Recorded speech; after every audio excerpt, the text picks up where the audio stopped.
Hello, everyone. Can you hear me? At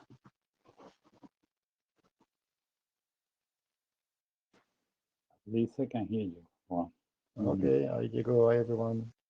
So we have just been able to enter the room. So please give us a couple of minutes just to put the slides on the screen and make sure that Jerome is also able to participate. Jerome, I see that you are in the room. Can you talk, please, to see if everything is fine? Hey, Laurent, I'm sorry to interrupt. I just wanted people to know that we're having an issue with jabber.ietf.org. So the chat is down right now. It's being investigated, but chat is not working at the moment. Okay. Okay, thanks, Alisa.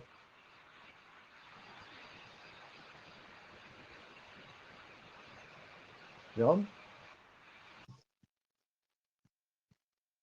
Hello? Hello, everyone? Hi, Jerome. Yeah, I Hi, can hear okay. you now. Okay, perfect. Let me just put the slide. You want to project or you want me to show things? I can project. Okay, as you like.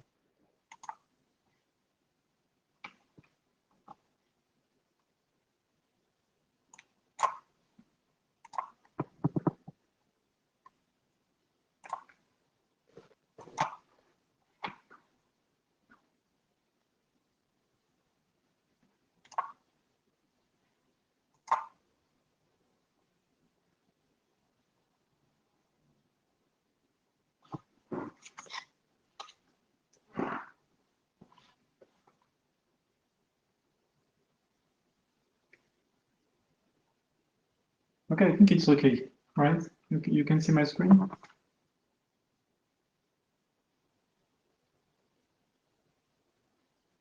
Yes, I can see your screen and it's full screen, so it's okay. I think we can start, Jerome. Okay, perfect. Perfect. So, hello everyone again. I just make it visible for this. Okay.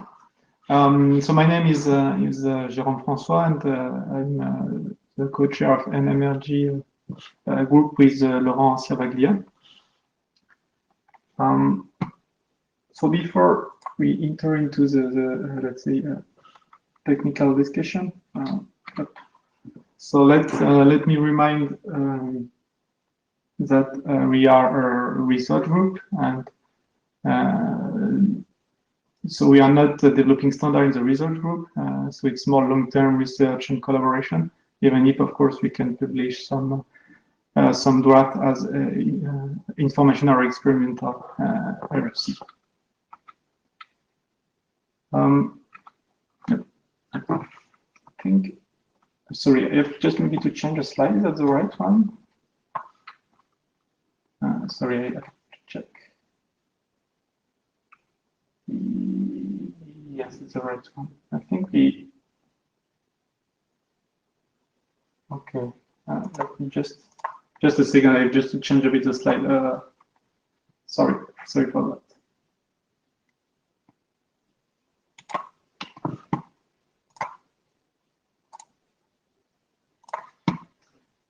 that. Very sorry for that. Just let me 1 second.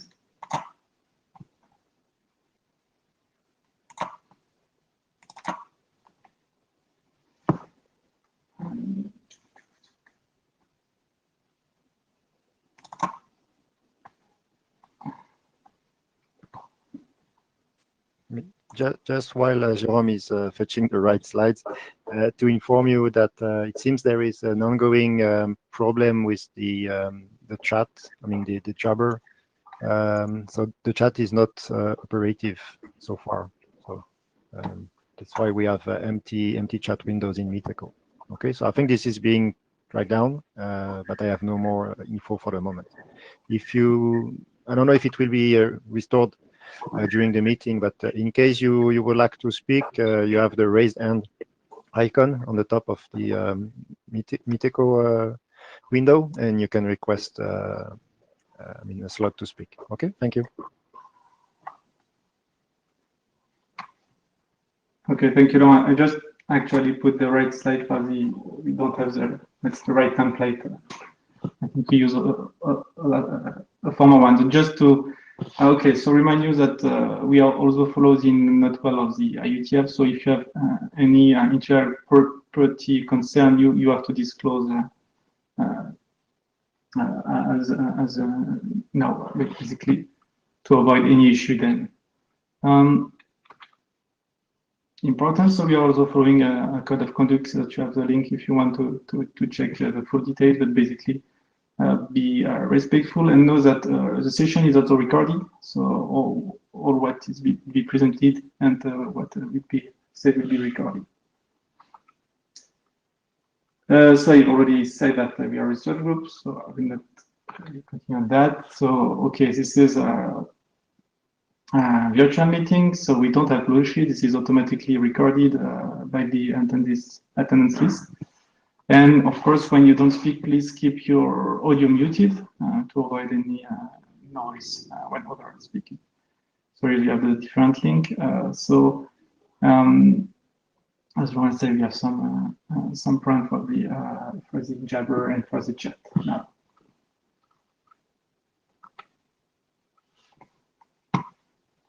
Okay, so as you may know, there is also the Gather tool to have more social interaction. Try to have more social interaction as we have in face-to-face meeting. So we will be there. I mean, the chair, me, and Laurent around after the meeting also. So if you want to continue some discussion, so we can continue also with other participants. So normally, when you will leave the meeting room after the meeting, you should be proposed to enter into Gather, and so we can continue try to have more, let's say, ad hoc discussion there.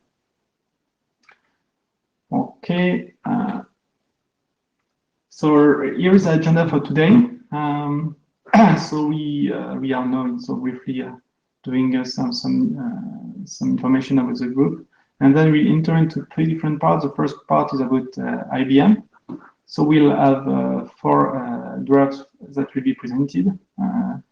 We originally planned to have a discussion on use case. Unfortunately, it's cancelled, but we'll give a brief news at the end of the slides. Then we have 2 parts about we have 2 presentations regarding artificial intelligence. And finally, the last part is about a new topic or other topic that people have proposed also to present in the group. And that is related to, of course, the topic of the group. So just to give you some news, so okay, future meetings. So we'll continue mostly with of course, the online meeting. So virtual meeting, next one will be in January. We don't think it's already relevant to have in December, but in January we'll have the next virtual meeting. And so for the next IETF meeting, it will be so in March. And maybe in May 2021, we try to have an interim meeting co-located with IEEE IM conference. So it's not decided yet. It will be fully virtual, this conference, or hybrid. So we don't know yet. Hopefully, maybe we can partially meet there. Or anyway, we will try to have it online and to be co-located with IM too. Also, the idea of being collected with IM is also to have other people participating to discussion during the conference. So yes, so we will continue relying on online meeting, or we try to be monthly or bi-monthly meeting, depending a bit on the situation. Of course, we continue to exchange by email, to have dedicated meeting as we have, for example, for the document on AI last week. And also, yes, as you may know, we have a different collaborative tools that we can use, the GitHub, the Google Docs, and so on. So yeah, do not hesitate to share any question, ideas, or you would like that the group continue to work on the different items. It's really important to have your feedback as well.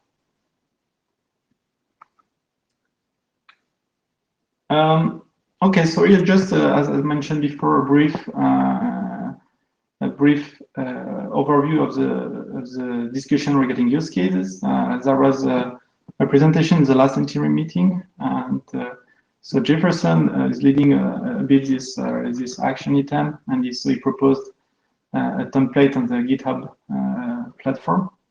We have a list of proposed use cases now that are just summarized here, and there are some, of course, pending questions that we have not yet answered. Basically, one is what will be the outcome of the use case, for what it will be used. We are thinking, of course, it can be used to help in elaborating on other work in terms of the group, like the architecture, what will be the learning of the different use case.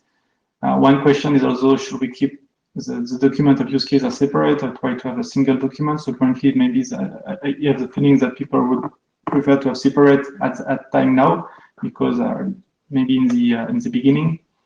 But anyway, yes, our discussion is we should have template and we should have kind of common level of description. So as we say, the discussion today is cancelled, but Jefferson will, and ourselves will continue to pursue this action over the mailing list and the next interim meeting. So here was yes, a brief introduction. So if you have any question before we start with the presentation of the different IBM draft, please let us know.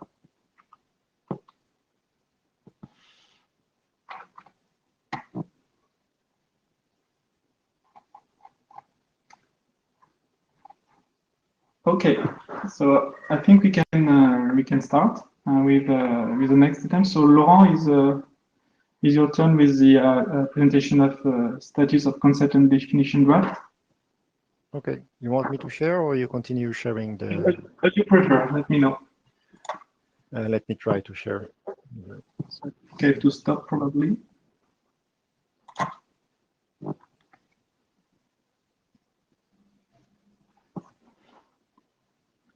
Can you see my screen?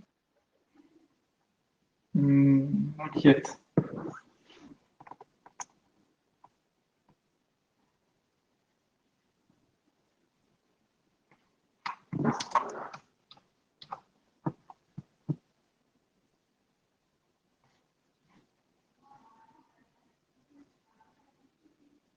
We cannot see your screen, Laurent.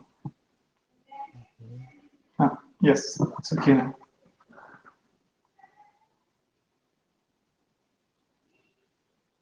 No. Something? No, it was starting to say that something will be shared, but then it stops. Okay, let me try again very quickly.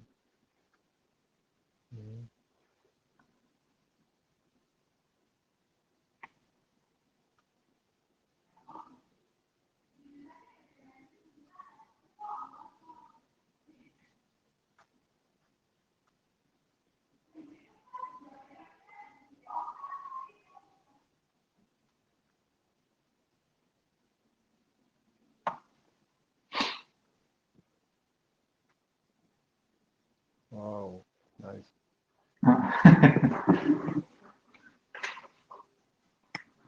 Better now, can you see the slide? Yes, perfect. Yeah. The draft?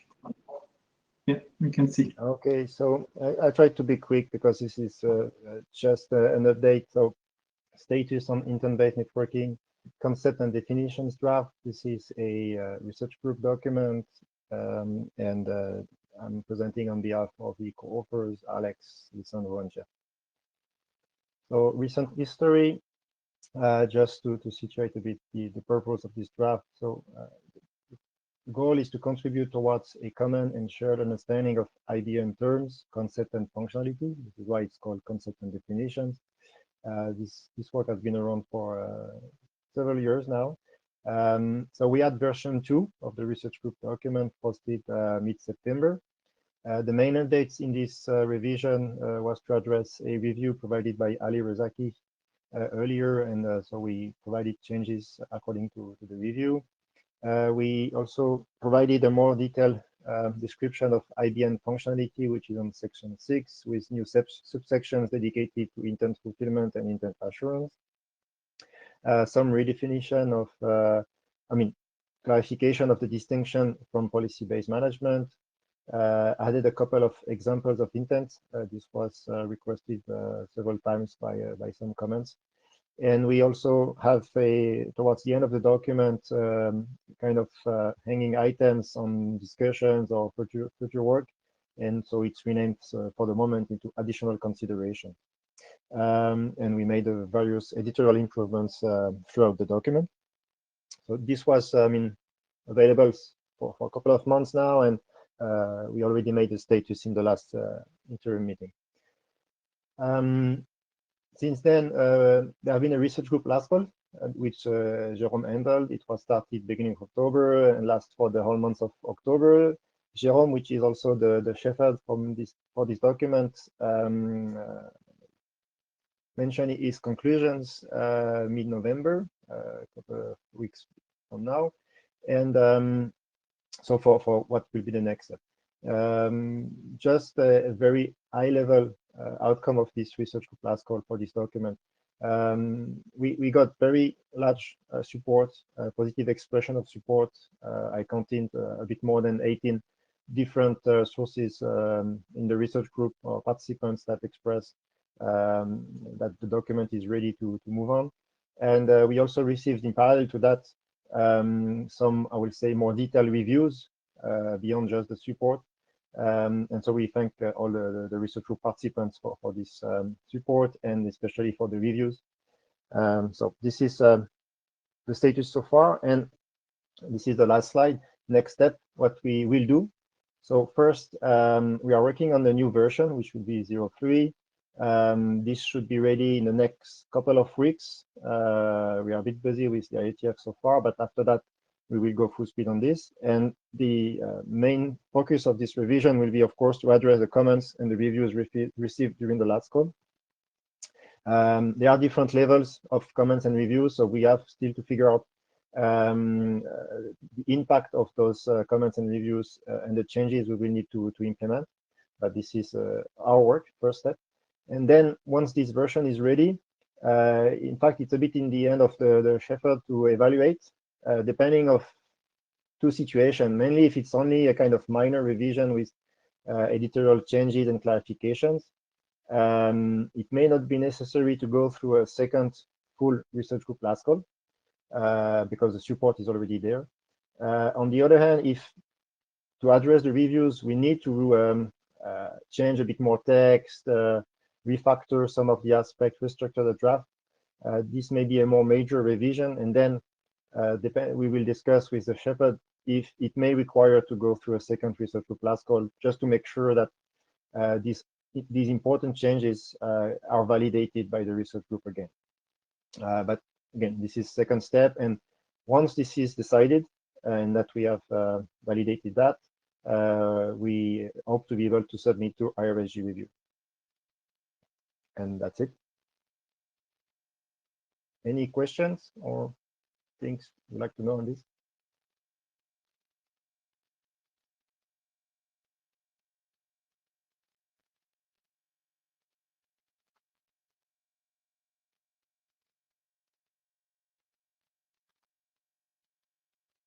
Jérôme? Hello? Yeah, sorry.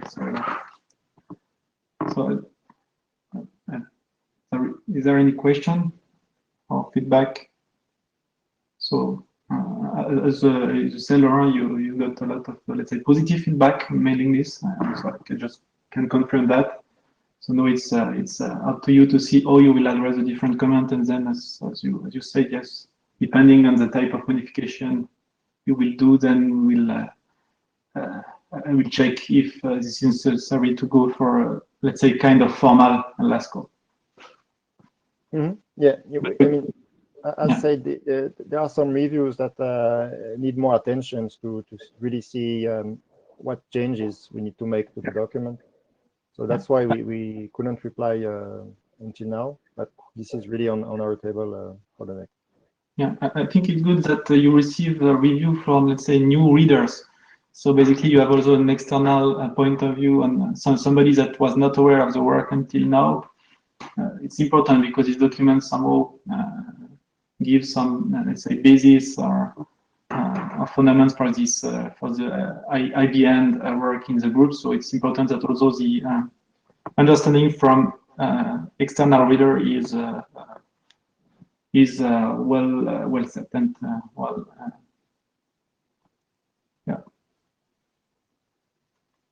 Yeah, sure. Okay, so if there is no other feedback, we can move to the second presentation on IBM. So this is about the intent classification. I think it's Chenli that will present, right? So Chenli, maybe you can just enter into the queue or unmute yourself. And also let me know if you want I share for you the slide or if you want to share the content yourself.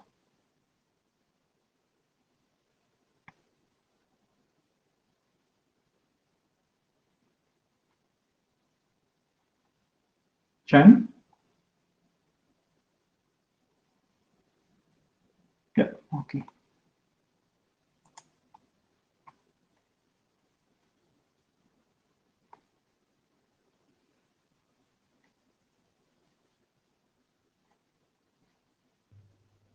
Can you hear me? Yes, perfect. Yeah. Yeah, So okay. do you want I share the slide or you want to share your screen from your side? You mean I share the slide, Okay. but I don't know how to share it. Wait a moment. Normally you have your Nikon on top of the participant list with a screen. 你挂在哪上？这儿吗？哎，这个试一下是不是？ Yeah, it's coming. sorry。咦？哎，点。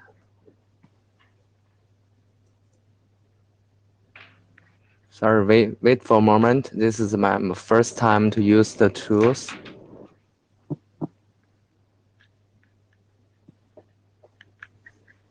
Can you try again? I think it's gone. Yes, I tried it. A new screen, I will show you.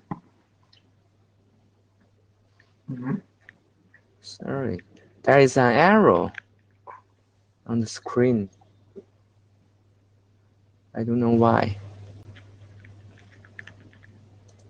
share 不了，我一 share 它怎么有错误？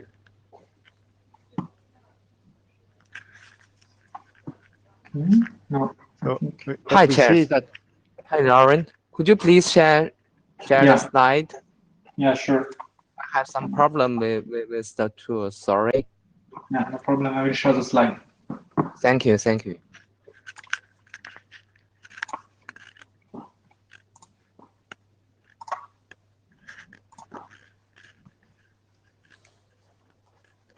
Okay, I can see it. Okay, just let me know when you want to change slide. Okay. Hello, chairs. Hello, everyone. I'm Chen Li from China Telecom. I will introduce our draft of intent classification. Okay, next slide, please. The brief introduction of our draft about the draft proposals as intent classification methodology to be used to identify the scope and priorities of individual projects, POCs, research, initial types, or open source projects. The output of the intent classification is the intent taxonomy and describes intent solutions, intent user types, and intent types, and intent scopes, network scopes, and abstractions and life cycle. The three classifications have been proposed in our draft following the classification workflow include carrier solution and data center solution and enterprise solution. Now, IETF 108, there is a POC about a multi-layer approach for IBN solution has been successfully used as an example for our proposed classification methodology. Okay, next slide, please.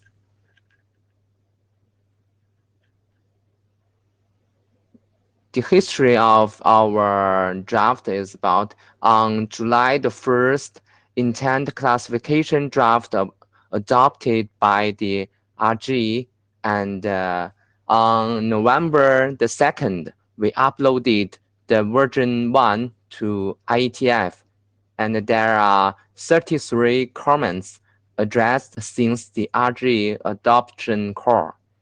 And addressing comments of our draft, we have do something to will submit the version 2 about work in process, and 3 comments addressed and merged into Git, and 2 comments outstanding.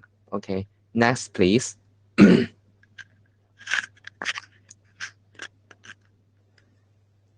The structure of our draft is include the introduction and keywords, acronyms, and abstract intent requirement, and functional characters and behavior.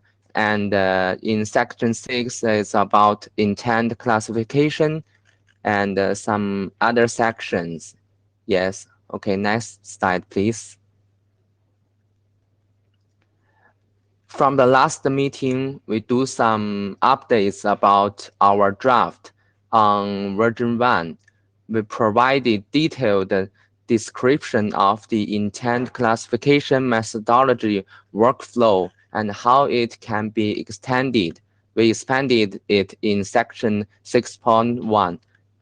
And as we provided intent classification examples based on the IETF 108 POC, a multi-layer approach for IBN for the carrier use case and the DC use case.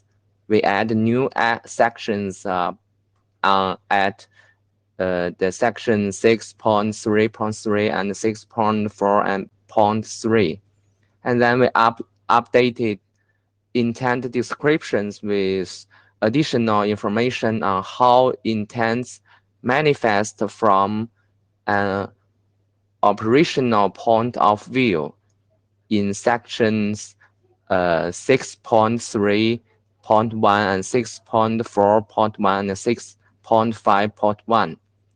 We also sharpen our draft's position in relation to intent-based networking concepts and overviews draft.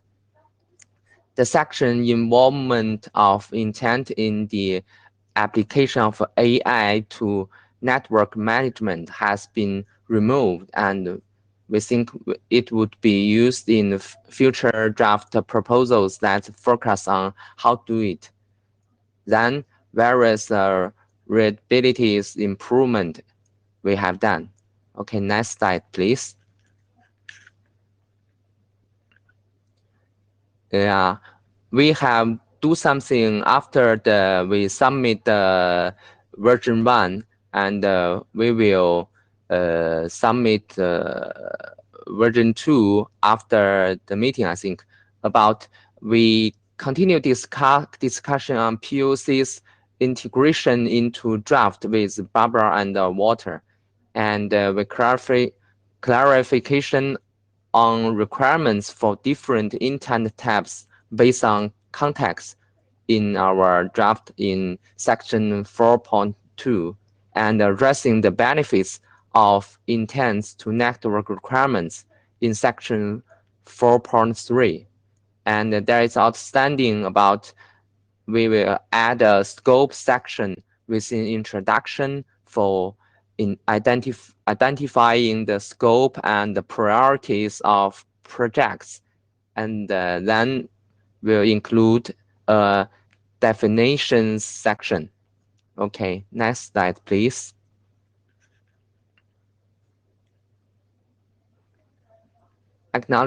acknowledgements. We thank for all the reviews, suggestions, comments, and proposals tests provided by the following members, listed in alphabetical order. Maddie Bensharf, Bernie Carpenter, Lauren, and Alexander Clem, Yahia, and Jerome, Pedro, Daniel King, and Georgian, and Xiaolin. We thank to Barbara and Walter, Mocha, and David for contributing with their multi-level approach to IBM POC demonstration, first attempt to adopt the intent classification. Okay, next slide. Next step, we believe the draft is reasonably stable, and we will address the new remaining outstanding items in version 2, and then solicit draft reviews. Okay, that's all. Thank you. Any questions?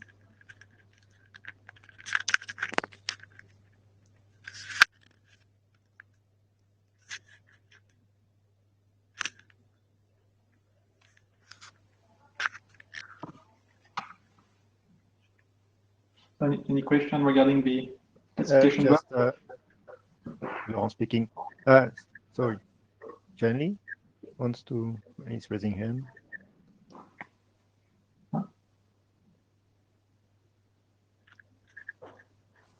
Oh, okay. So you think the content is reasonably stable? You indicate also that you had some good, I would say, interaction with Walter, Barbara, and Molka on making kind of example with their demo. So you think your document will be ready to proceed after you issue the version 2 towards research group last call, or do you expect? I mean, are there other parts of the content or which should be in scope of the draft that you think should be provided? Yeah.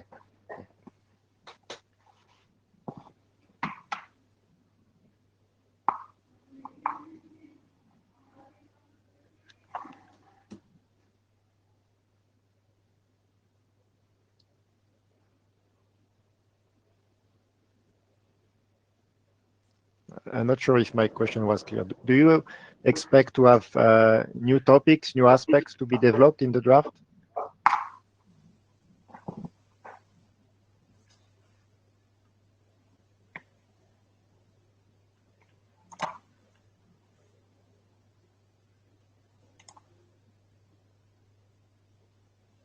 I think yes. Yeah. Guanyin, you want to say something?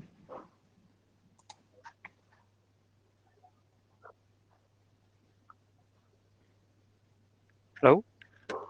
Yes, we can hear you. Yeah. Yeah. I mean, there's some other I still like TMF and ETSI is discussing for the intent classification too. So maybe we can seek more comments from the other STO too, I think. Yes, okay.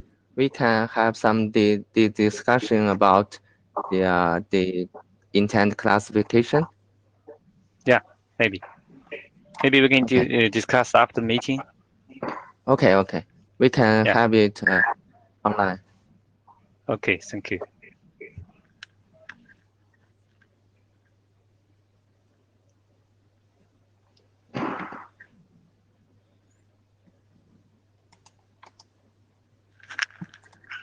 Yeah, Olga, please go ahead.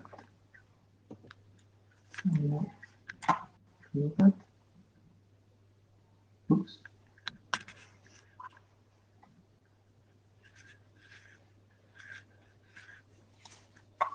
Olga, you wanted to make a comment?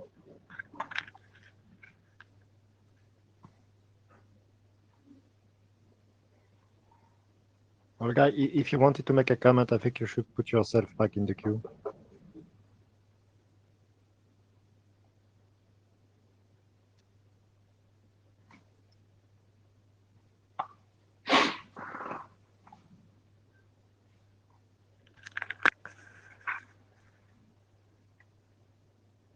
You can speak, Olga.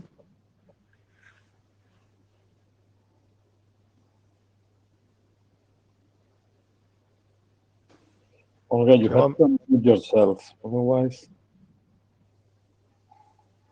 Yeah, Olga, we cannot hear you, and I don't know, Jerome, if you can unmute her, but at least from my side, I cannot. No, I cannot. No, I think you have to unmute yourself, Olga, then, I suppose. I don't have any button to do that. I think previous one I had, but...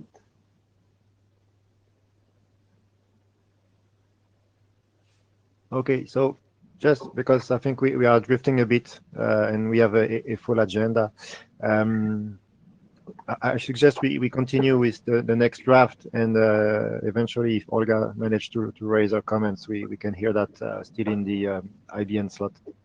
Okay, Jerome? Okay, yeah, sure. So next item on the agenda is the transport licensing presentation by Luis. Yes, Jerome, can you hear me? Yes, perfect. So do you want I show the slide, or you? If you show the slides, would be better for me.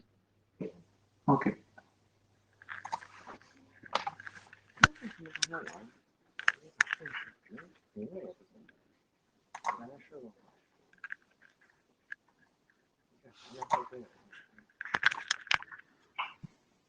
Let me share the screen again.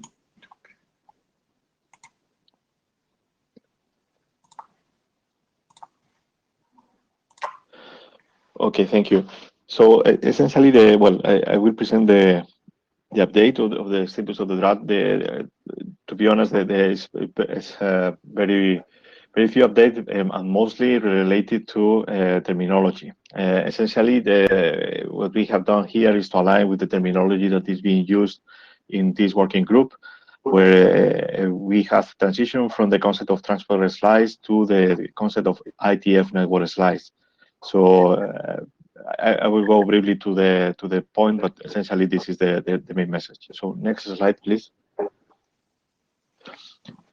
Okay, so again, we have aligned with the terminology being used in this. Now the concept is related as IETF network slice in order to have clear that we are working on top of the technologies that are being developed in IETF exclusively, even though there is yet some discussion in the mailing list about if we need to consider, or at least to reflect the fact that network slicing could go beyond that, including some other things like compute and so. But I think that at the end of the discussions, we will stay yet with the idea of referring only to the let's say connectivity, and then to the IETF technologies essentially. So we have updated as well the basic reference accordingly. So there has been an update of the documents in this working group, also adopting this terminology. So we have done the same. So basically updating to the latest version of those documents.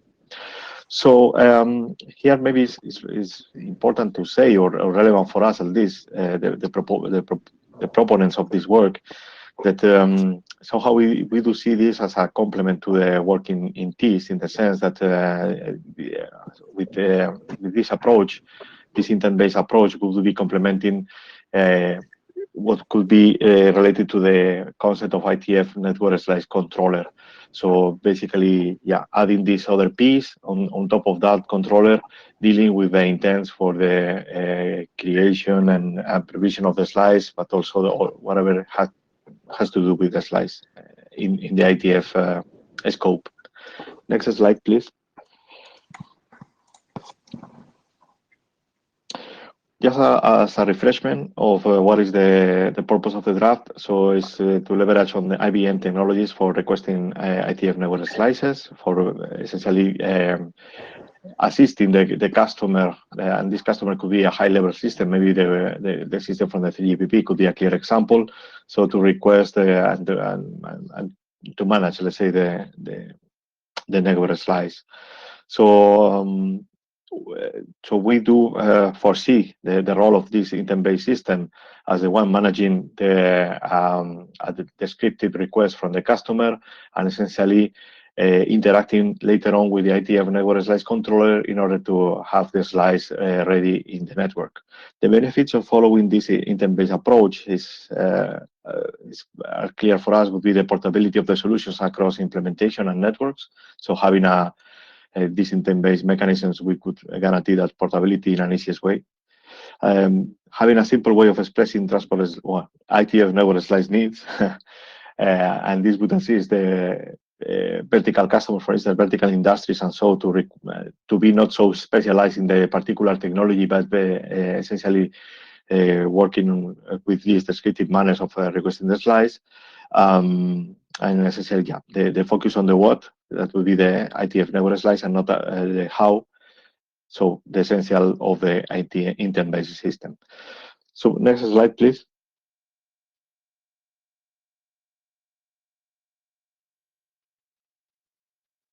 So as next steps, our intention is to keep working on developing the intent-based capabilities for IETF network slices. So going further of the content that we already have in the draft. Also very important to align with the ongoing propositions for intent-based use cases as discussed in the last interim meeting.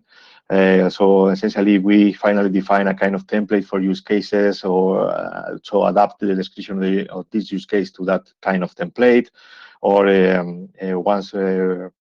or even work more deeply in the matching with the intent-based architecture, and so on and so far. So essentially, trying to align and synchronize with the other activities here in such a way that could be seen, let's say, as not as an independent proposition, let's say, but as something integrated in the overall scope of intent-based within the network management research group. And this is for the draft itself. So for the community, for the group, just to request comments and inputs for growing new versions of this draft, for updating for new versions for sure.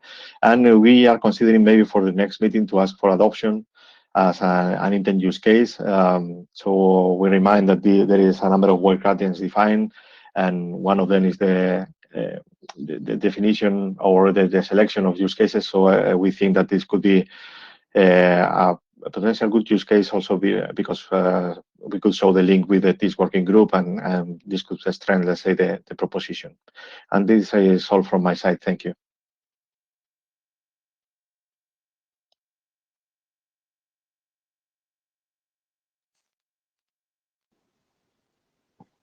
Thank you, Luis.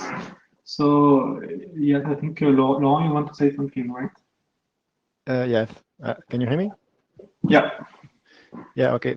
Thanks, Luis, and others for the work and the updates. I have a comment, which is more a bit of a surprise and a question.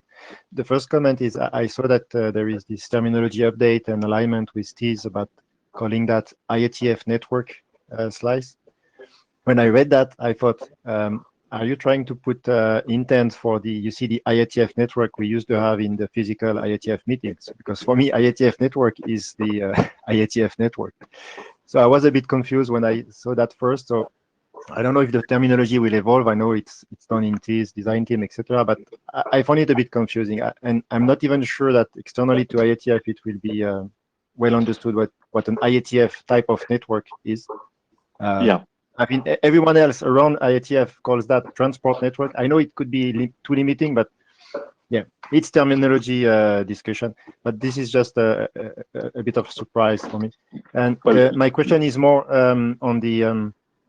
I think I concur to what you are proposing to continue developing the draft and eventually becoming a research group document on the use case. I think it's a good way forward.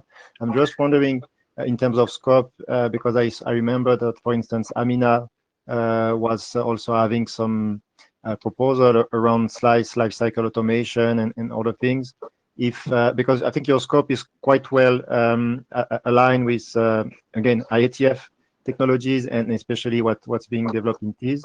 So I see the value in that. I'm just wondering if you will be open to consider a broader scope than just IETF network slice, so that it can encompass also other types of, I mean, that the intent-based interface or the intent-based characteristics could also be reused by other SDOs or for other types of slice. Just to consider if this will be part of what you would agree, or you will prefer to stick to this specific scope. Okay, thanks, Laurent. So regarding the first comment, yeah, I didn't like either the terminology. I was more comfortable with the transport slice, but well, this was the consensus reached until now, at least. So we need to live with that, and probably maybe we can find a better name for this draft in order to avoid that confusion. So I agree with you that probably is confusing outside IETF, even inside IETF. But by the way, I didn't change the name of the draft itself. I mean the code, the draft if and transport slice and so, but just simply the title. So regarding the second point, I see pros and cons, or maybe more than cons. What I would like to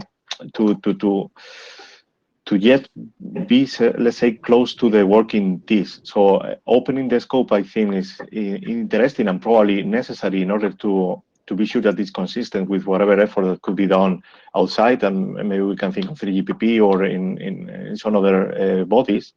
So from that point of view, I think it would be beneficial. But I think that also could be somehow interesting or beneficial to keep the link with the working TIS. That in that sense, somehow, I don't know if reducing the scope of narrow down the scope, or at least zooming on what could be the interaction with the IETF network slice controller below, because somehow this helps us to build a complete story. So linking with what we are doing in TIS as well, what we expect to do in TIS.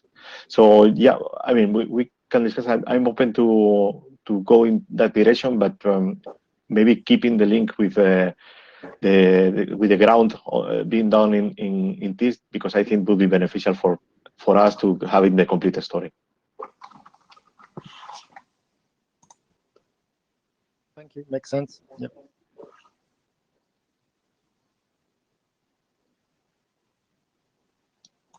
Okay. I think Daniel, you have also a comment or question.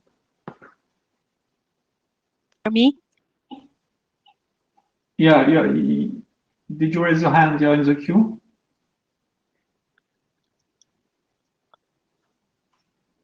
Hello? You can speak. Yes, we can hear you. Okay. Can you help me to share the screen? Oh, okay. It's for the next presentation. I thought you wanted to raise a comment. So just maybe before we go to the next presentation, is there any other comment, question regarding the presentation of the IETF network slice intent?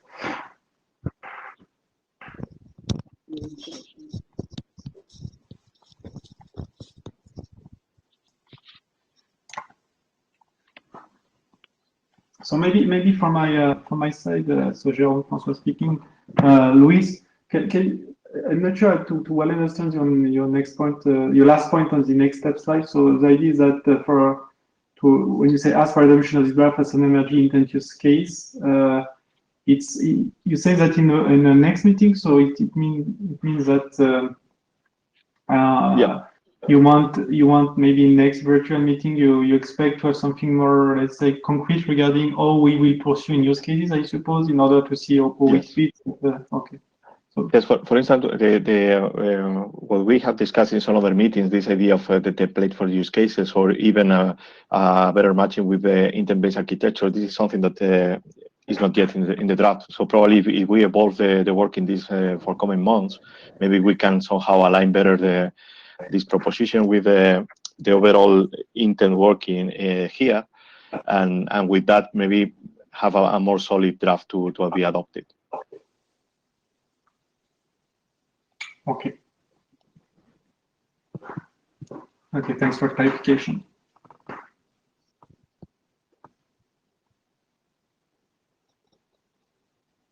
So if there is no other questions, so let's move to the next presentation.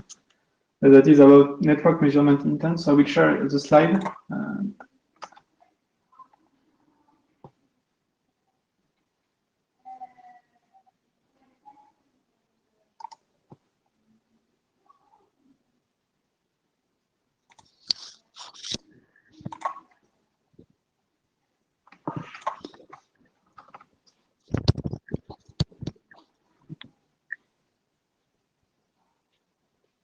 Okay.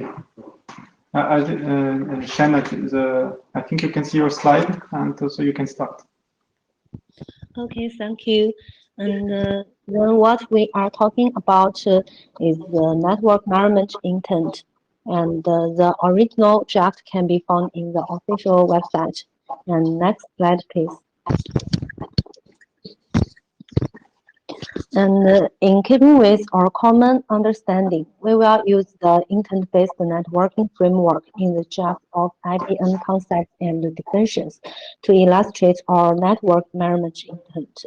Since the functional models described in our current manuscript are not one-to-one corresponded with the functions in the existing framework, we have divided the architecture into three parts in order to explain the overall thinking more clearly.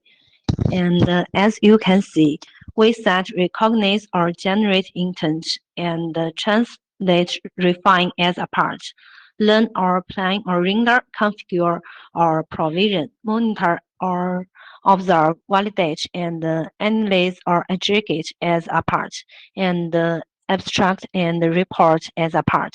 And in terms of draft intent classification, network measurement intent can be classified as network intent or operational task intent or some other kinds of intent.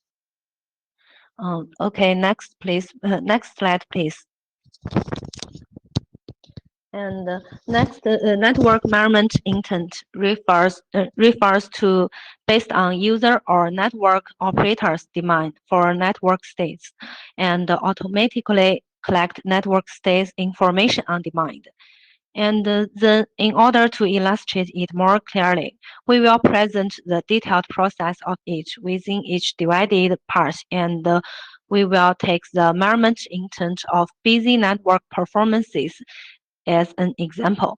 In the recognize or generate intent function and the translate or refine function, network measurement intent needs to be translated into actions and requests taken against the network.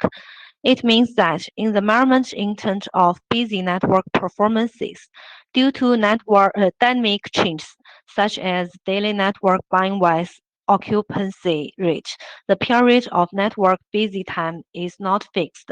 So these functions need to determine the network busy time of the day based on historical data learned by AI, and then determine the content need to be measured. And then we will take the lapping part as a whole, namely the part consists of learn or plan or render function, configure or provision function, monitor or observe function, validate function, and analyze aggregate function. And in this part, based on the required measurement content and the equipment support degree, it determines the corresponding measurement scheme and verifies whether the measurement scheme is feasible. And next slide, please.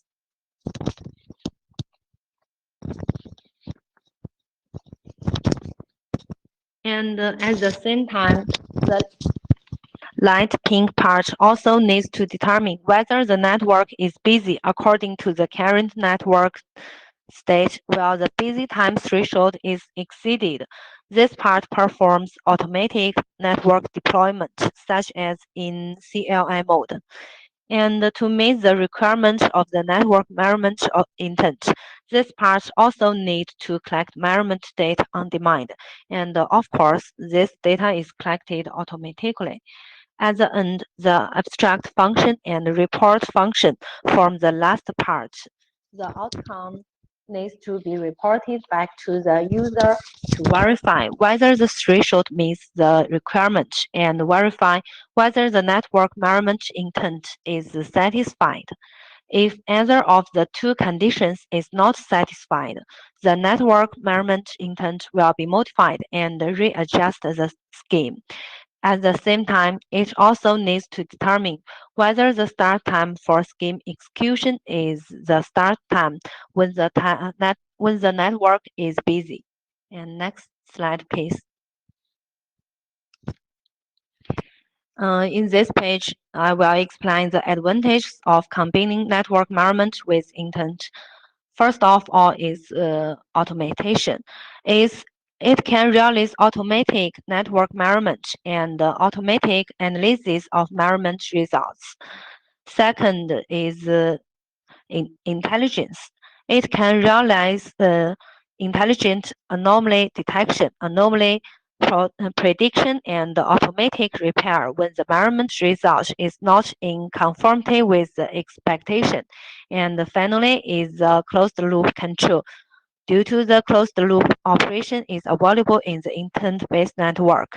So we want to realize the continuous optimization of network measurement results based on network measurement intent. And next slide, please.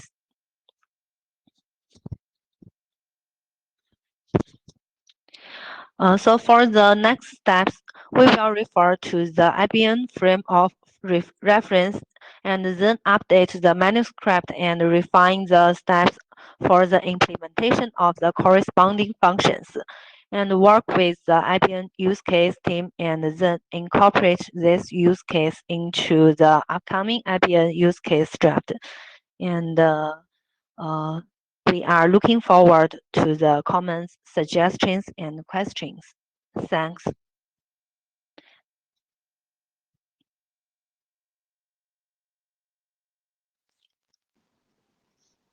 Okay, Thank that's you. all. Yeah, thank you, Jen, for your presentation. Laurent, please go ahead. Yeah. Thank you for the work and the proposal. I think there are interesting aspects, if I understand correctly, what you want to do. But I was also a bit confused with some of the way you present things. What I understood is that as an operator or as a customer, you may be interested in getting some reporting information or what you call measurement information, corresponding to some expectations, and then that this needs of getting some specific information will trigger different measurements or monitoring activities inside the network.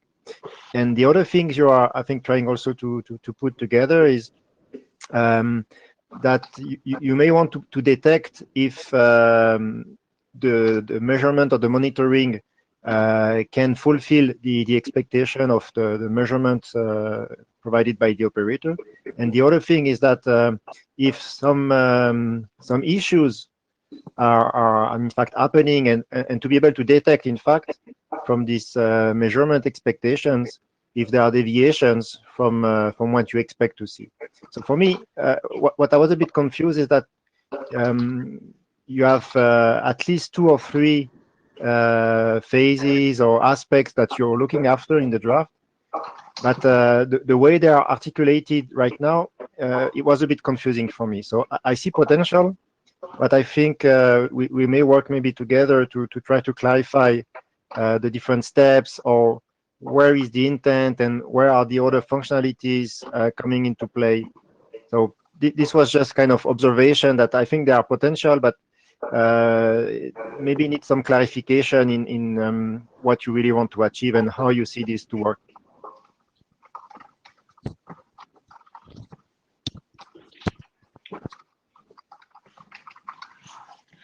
Okay, we will clarify further, and thank you for your suggestions.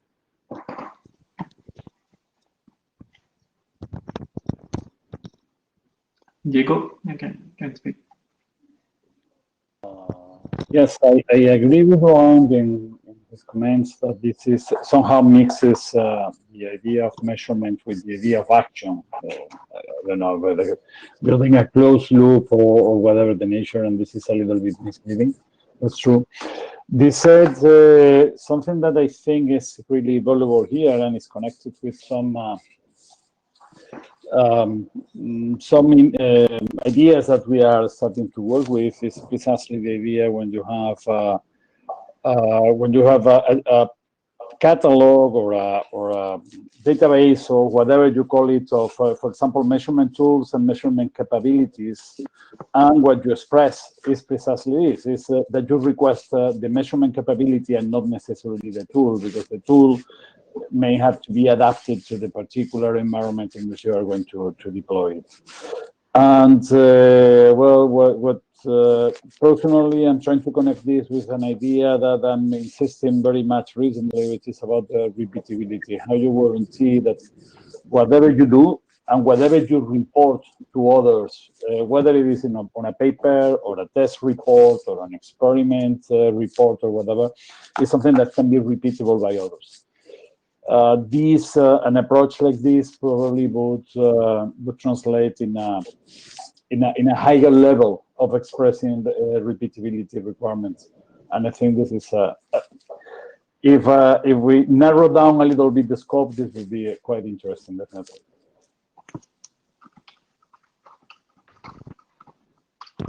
Okay. Thank you for your suggestions, and we will discuss it underlay. Thank you.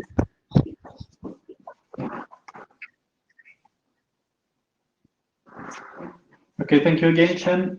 We have to move to the next item on the agenda. So we will start with the part related to artificial intelligence. Laurent, you are the first one in this part.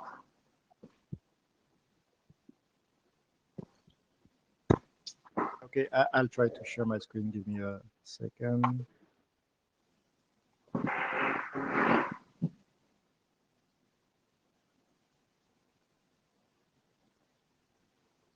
I think someone needs to release. Ah, yes, sorry. Yeah. Yes.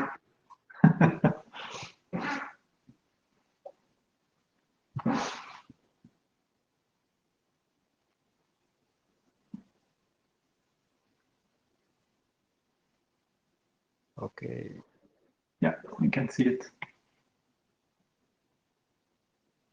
And now you can see the presentation full screen? Yes. Okay, good. Let me just take my notes.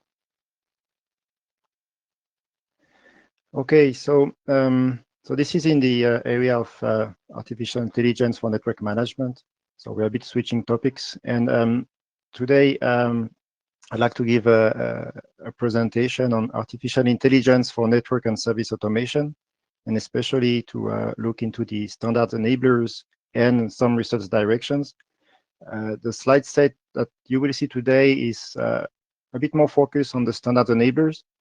I will give only a short overview of the research topics because it's quite big, and I think it will deserve another full presentation. And just to stress also that this is part of a larger activity inside Nokia. And this is only an extract of this work that we propose in the scope of Nmrg.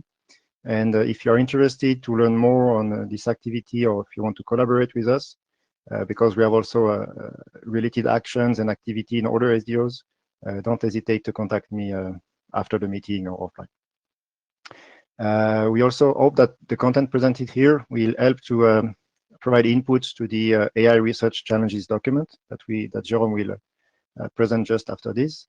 And also I have a lot of slides, sorry for that, but we wanted to present the overall content. So I will go a bit quick on the first slide, which talks about the background, but you can look at them after, and in order to keep some time for the core part of the presentation. So some main drivers in this area of artificial intelligence for network and service automation. In fact, we see continuous innovation and progress, especially in the technology of AI theories and breakthroughs in new algorithm, etc. And also a continuous improvement in the performances of all these different techniques. In the area of data, more and more data being collected, also from different types of sources. Data also becomes available, I would say, everywhere in different area of the operator infrastructure. This data is also becoming more and more aggregated. It's not only a single types of counters that you can collect, but it comes from technological devices, but also from customer records, etc. So really different types of data being put together to be used as sources for the machine learning algorithm, and also more data awareness in the different organizations about the value of the data and how to organize operation and activities in the different organization to be data driven and have this data awareness a bit everywhere. On the compute side, this is pretty obvious. I mean, we are still quite pushed by continuous improvements in performances of the compute architecture, but also the fact that there are many different computing architecture, in fact, in support to especially machine learnings and a continuous improvement of the performance of all the different architectures. For the tooling, this is very important in the era of AI and machine learning, a maturing ecosystem of different platforms, languages, and libraries that are most of the time publicly available via open source, very helpful to support the research and the progress and innovation in that area. And also very important, this aspect of pipeline automation. So not only providing the tools and libraries, but also to ease a bit the work of the developers and the integrators in creating data and the different automation that occur in the ML development process. Finally, on the business side, this is a bit more disruptive, especially different, I would say, models, how to deploy and operate machine learning as a service, AI as a service through APIs. And we see also more and more in the telco space collaboration, especially direct collaboration between web-scale actors and operators, and sometimes without telco vendors in the loop. So this is quite a change in how networks are being operated and who is involved in this new era. So there are drivers, but we also identify different gaps, especially that when we say artificial intelligence, in fact, most of the time we refer only to machine learning, and in machine learning, especially to deep learning, which was really the mainstream and what is driving the activity in that area. But there are many other techniques that also should be considered in the scope of AI, and especially if you want to be able to cope with the different problems that we face in network and service automation. The second main gap is that so far, AI-based solutions have been demonstrated in isolation, or especially towards specific use cases. So this is good because it shows that it works. But we're also a bit lacking all aspects about collaboration or coordination between different AI-based solutions. We have very limited aspect of generalization and automation across different technology, across different use cases. And also we are a bit lacking these reusability factors due to the lack of architectural principles, especially in the operator environments. Sometimes what work for a use case is difficultly replicable in other areas. And also the third gap related to this discussion today is the limited use or reliance on standards. I think you're very well aware that a lot of the activities in AI, across different industries, happens in so-called open research, open source, open data schemas.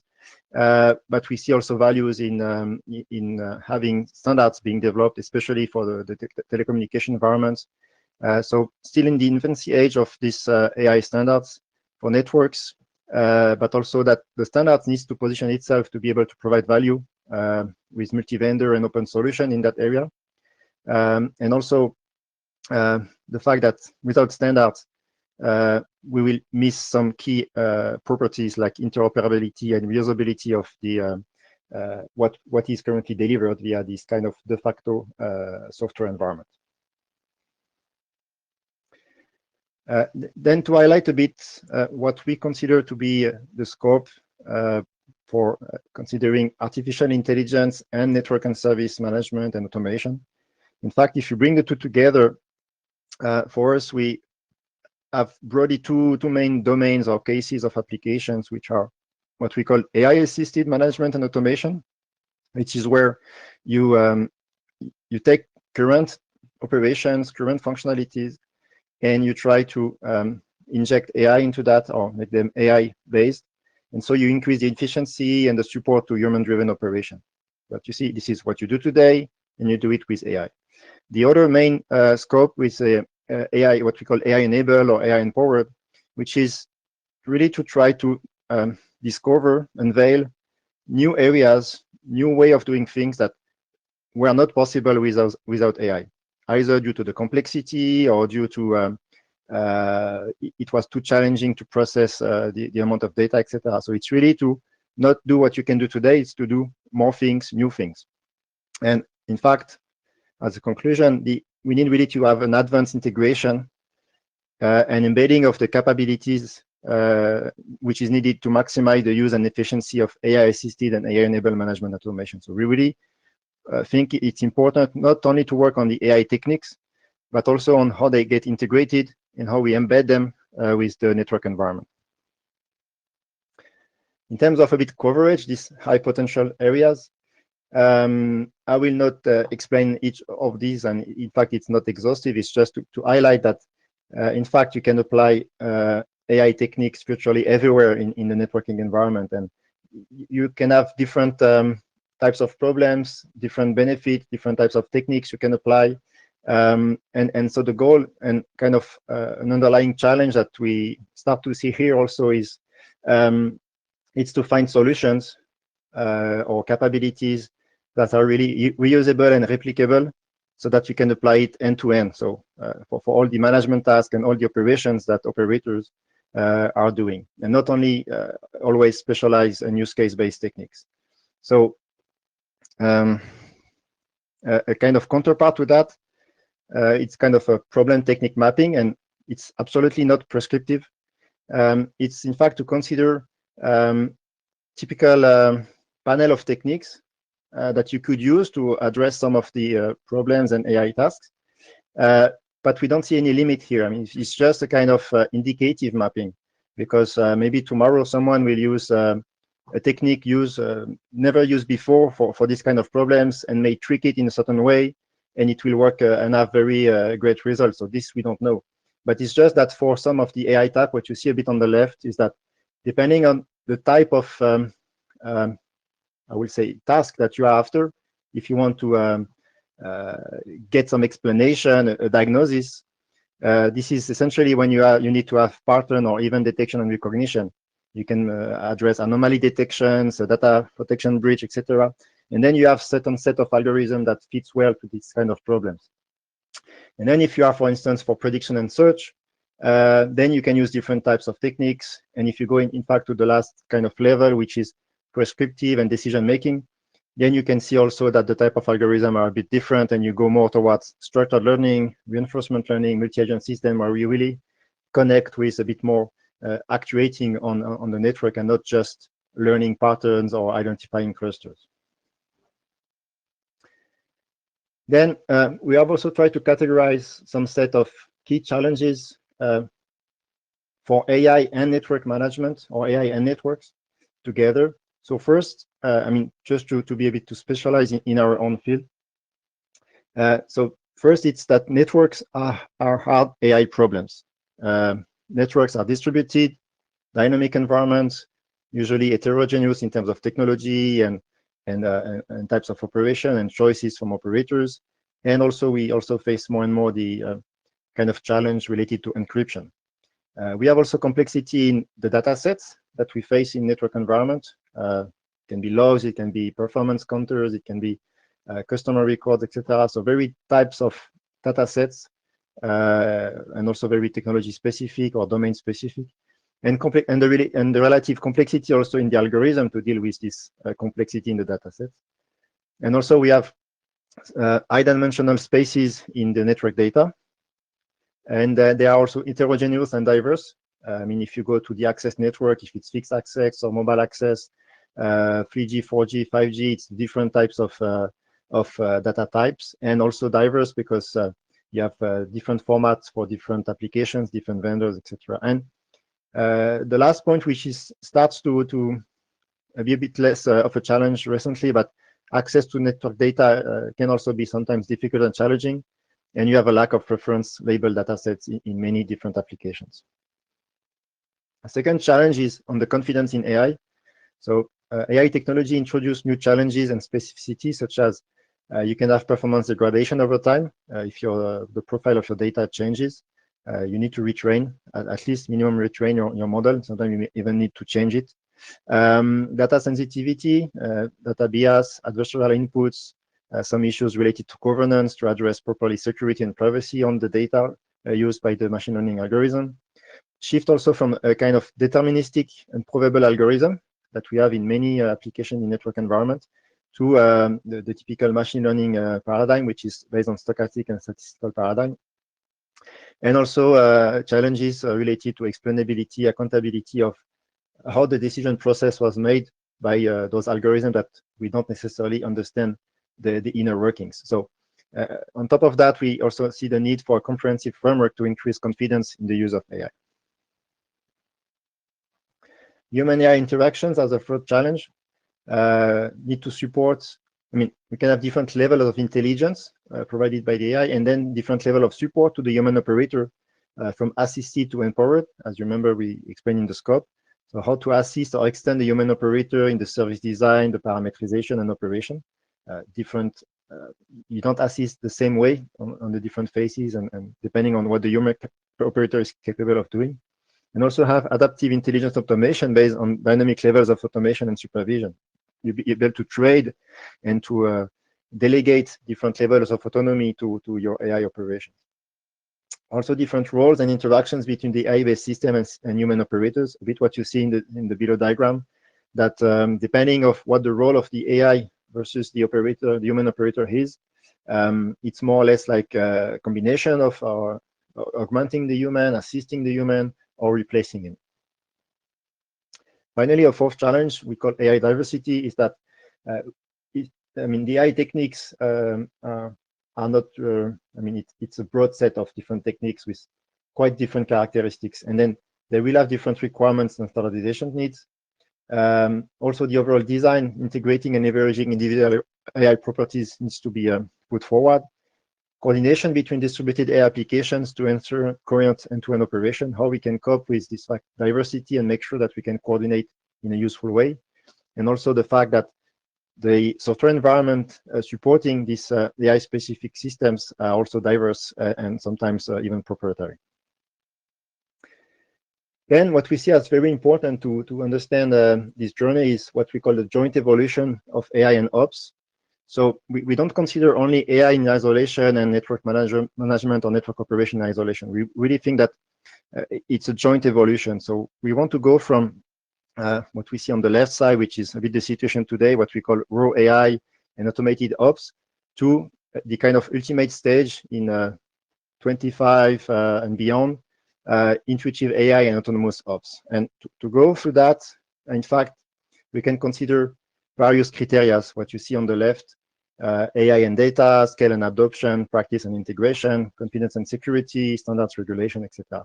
So what we want to insist in this slide, and again, I will not go into the details due to lack of time, but it's that it's not only driven by AI techniques or AI technology development. This is just the first row, what the AI can do and what the type of data you need to have.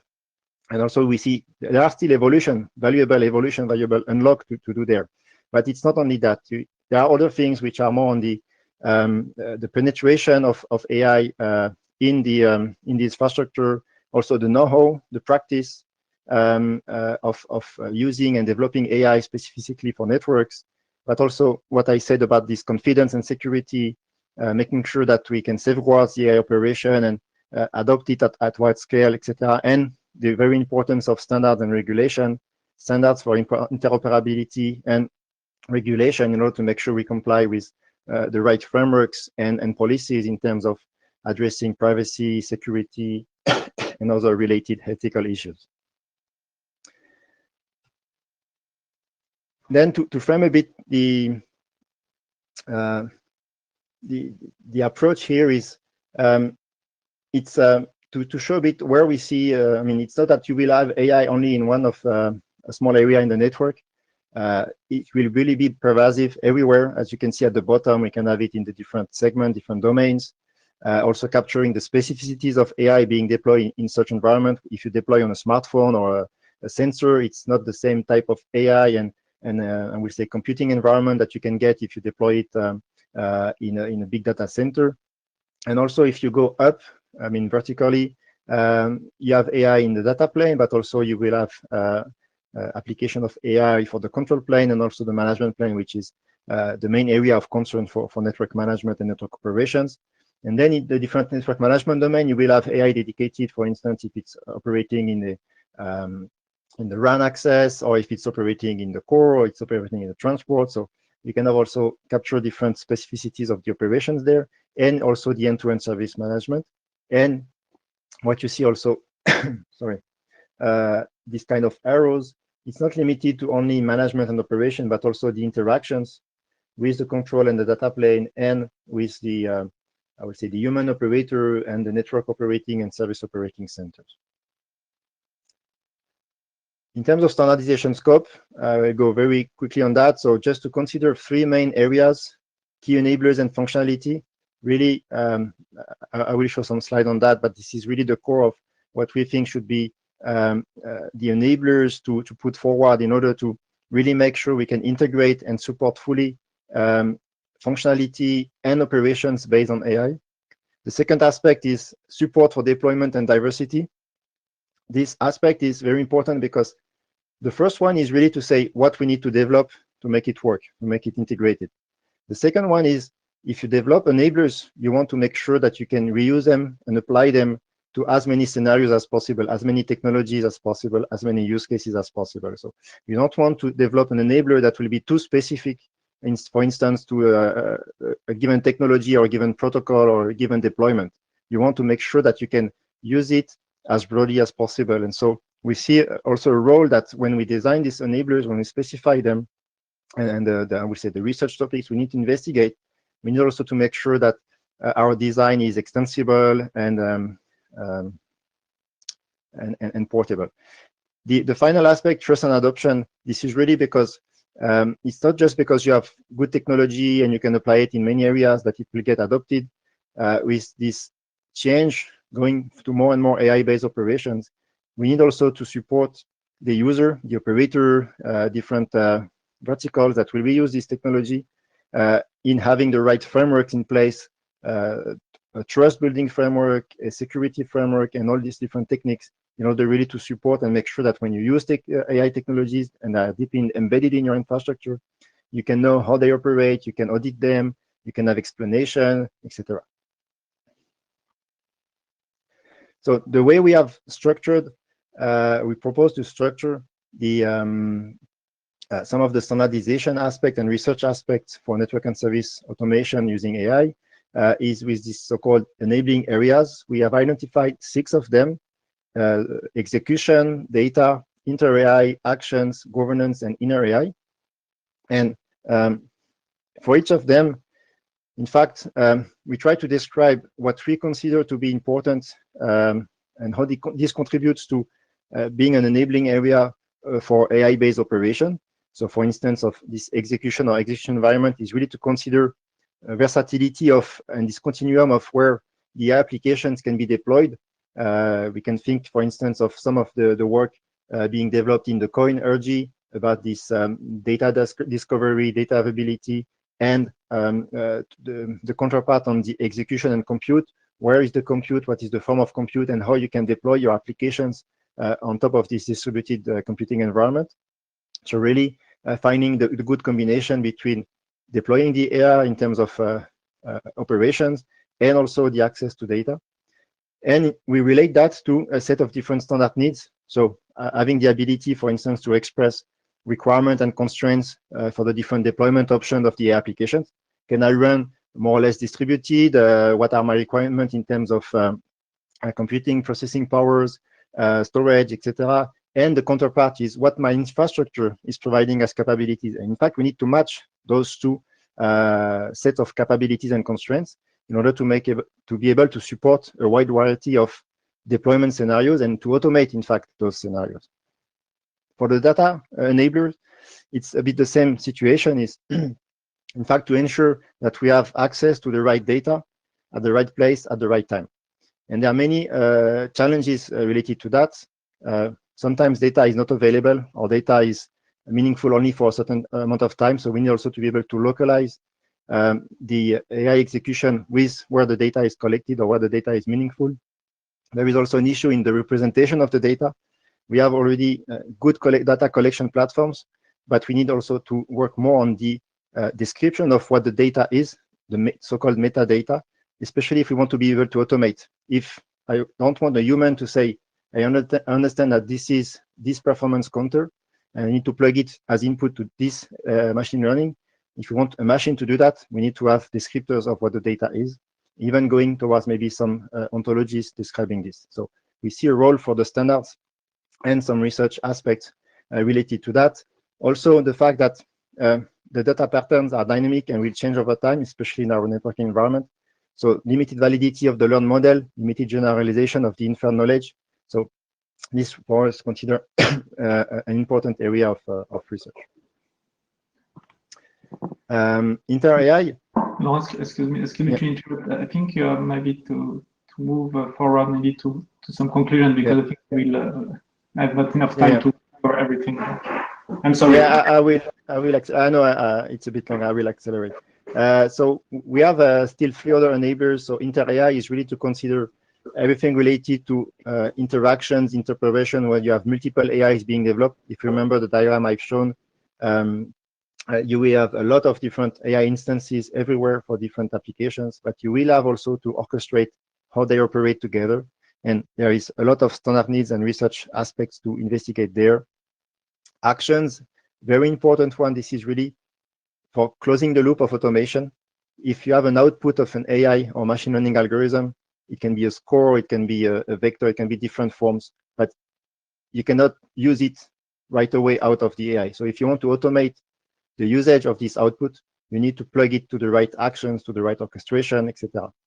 So this is very important also, and related to data, this aspect of describing what is the output and what is the action I can activate.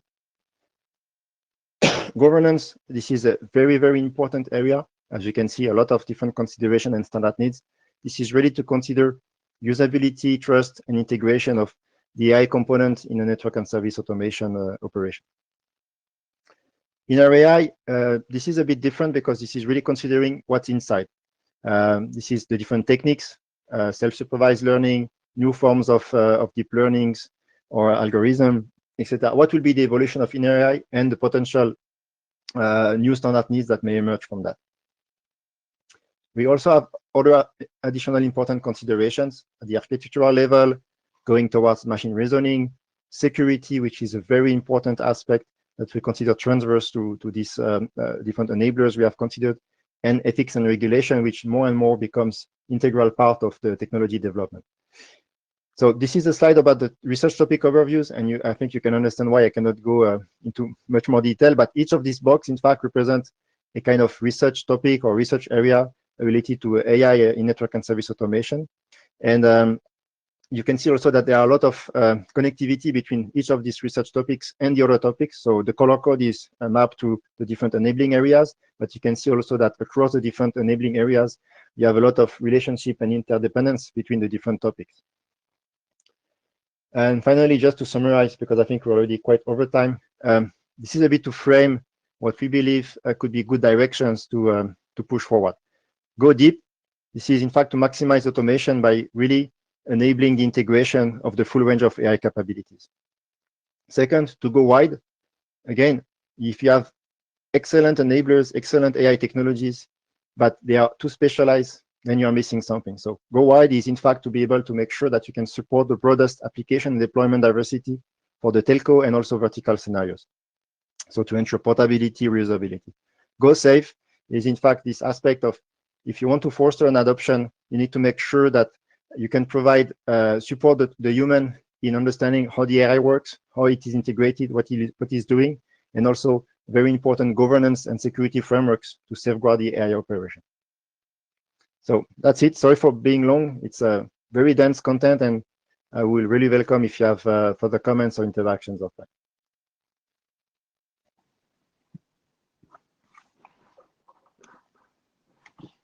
So any comment?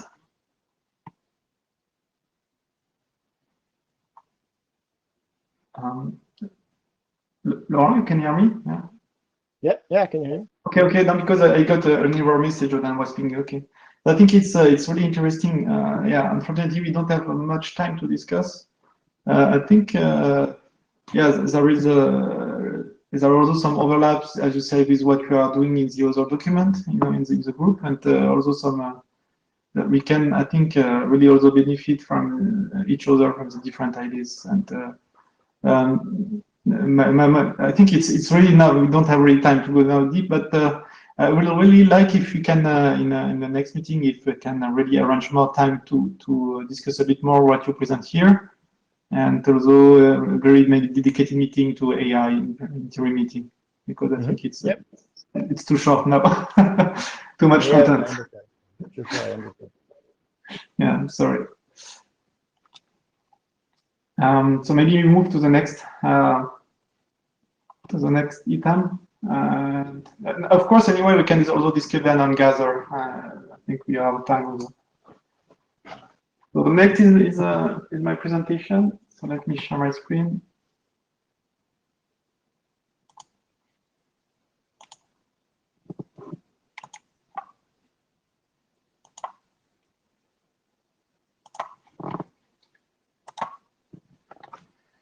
And okay.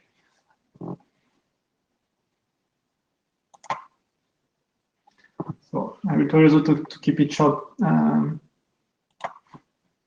So yes, I will present the status of the let's say document and research challenge in AI for network management. So just really a quick update. So we have here the link for the Google Doc. So basically, we started to work on this document by drafting some challenges that people had in mind, and we have several ones. And some regarding similar to what Ron presented before, regarding data, regarding AI technique, regarding keeping human in the loop, and so on. Recently, we have a new challenge that has been proposed. There are some slight modification to a new one, and the new proposed challenge regarding scalable real-time monitoring. So really, it's just an extract of this challenge that has been proposed. There are some comments that have been raised. Because I mean, this is one was regarding what is the specificity of the challenge regarding to network management, why existing techniques, let's say for real-time analysis of let's say big data and heterogeneous data cannot work, and try to figure out why it's so different in our domain. That's some of the comments. We had virtual meetings in November to discuss mostly the scope and objective of the document. One major discussion point was regarding, let's say, the scope and the boundaries of the document, both from the network management perspective and from the artificial intelligence perspective. Mostly, we say that we should not focus on particular application domains or problems. And as we already said, we don't want to have this document to be a collection of use cases. Although one problem was regarding, one issue was regarding AI, what we mean by AI in the document is really important to clarify. We mostly have in mind machine learning, but still there is some challenges that it could describe in regarding other techniques from AI. So We should be clear on what are the boundaries of AI, if you want to integrate everything in the document or not. We don't have the answer yet, but we have to be clear, and so use really precise terms, because the document should be also, let's say, not only for us, but also for AI experts, and should be developed in conjunction with AI experts.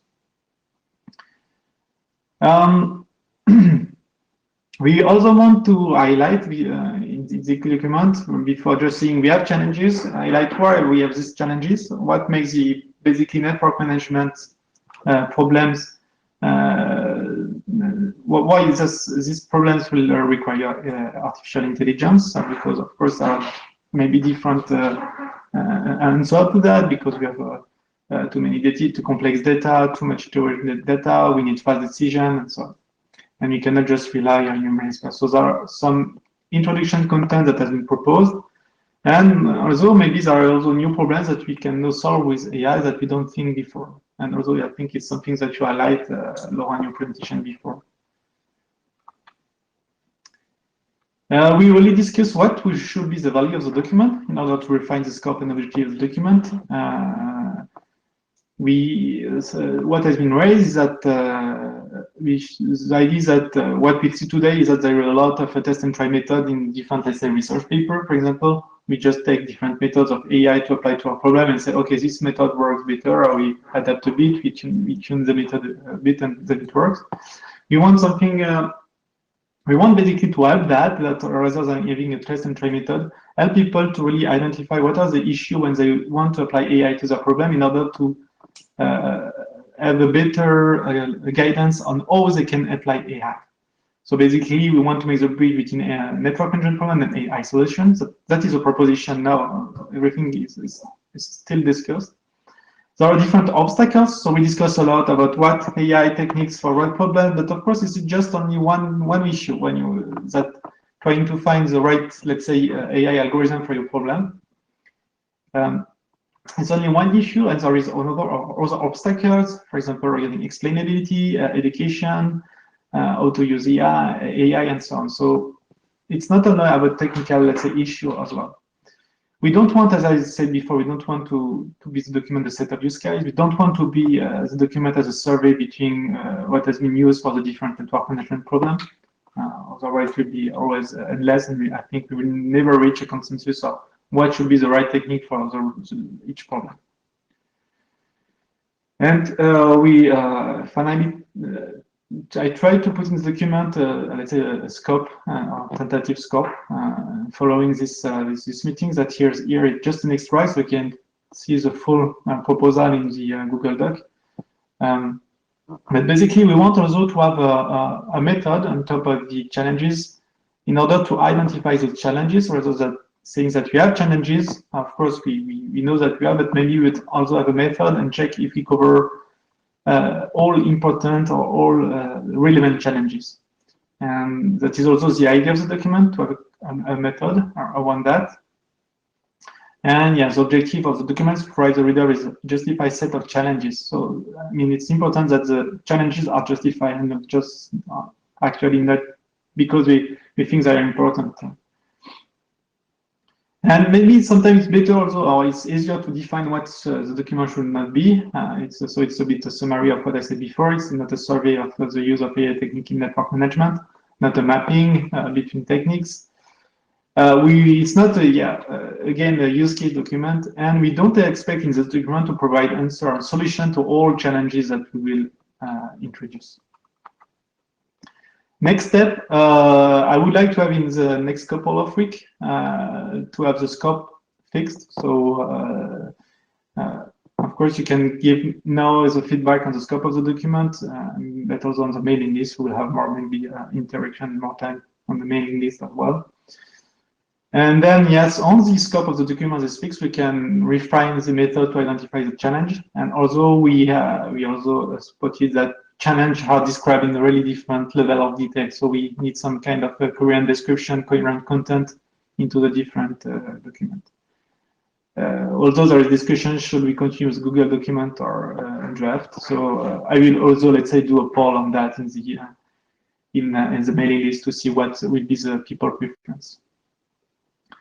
And with that, I'm done. So I think if you have any quick question or comment, I can take now.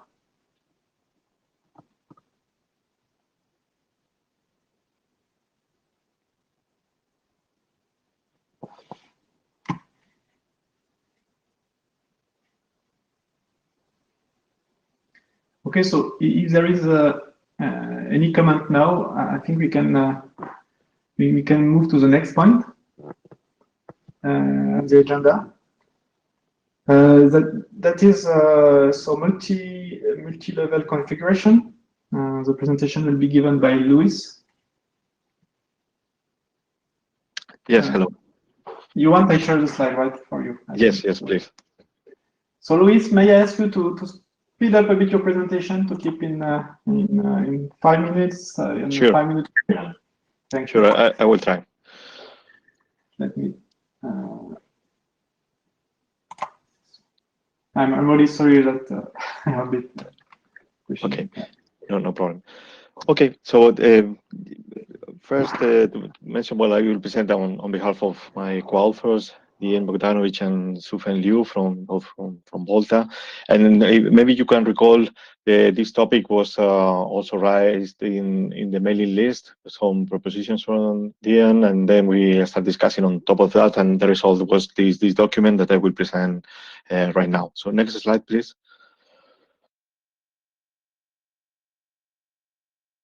So essentially, the motivation would be how to handle the situations that we see in operational networks, where essentially a number of device configurations grow along the time, and it's quite difficult to have a clean configuration, a base configuration, and essentially we have let's say residual configurations alone. So which are motivated by different reasons. For instance, debugging these sessions in order to solve problems that where the people operating the network start configuring things, dynamic evolution of protocols or peers or whatever, where you maybe could prepare some BGP sessions that later on are left there without traffic or something, things of this kind of things. Okay. So essentially, all the configuration information is finally present in a single file, a plain file. So all these multiplex there somehow, which is hard to manage. And even though there are solutions proposing central databases with all the network configuration files that could be persistent on time and so, this does not resolve the problem at all. So we would like to look at this from a different angle. That is the one that we will present in the next slides. So next one, please.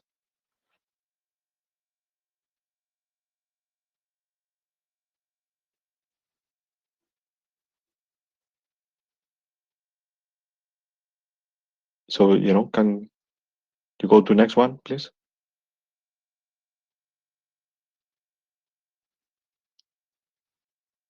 Hello, can you hear me? Yes, I can hear you. Okay. There is an issue on Jérôme's side. I don't know. Okay. Yeah, it's an issue showing us. I think it's okay. Yeah, I don't know. My computer was a bit locked for a few seconds. Okay. Okay, so where this multi-level configuration could help. So we have identified a number of use cases. We will go through more detail for the service assurance and network slicing in the following slides, but I will briefly comment here some other two, like the network migrations and merging. So essentially in all these procedures, which are quite complex, if we need to go directly through the plain file having all the configuration, this is actually hard. So probably having this multi-level configuration could help at the time of migrating or merging networks in such a way that we could divide the problem in small pieces and targeting those pieces in a more easiest way. And also the zero-touch provisioning, in the sense that once we deploy some device and so we could perform this incremental configuration in pieces as well, so making it much more easy to handle. We will go now to the next two, so the service assurance and network slicing, to have more detail on that.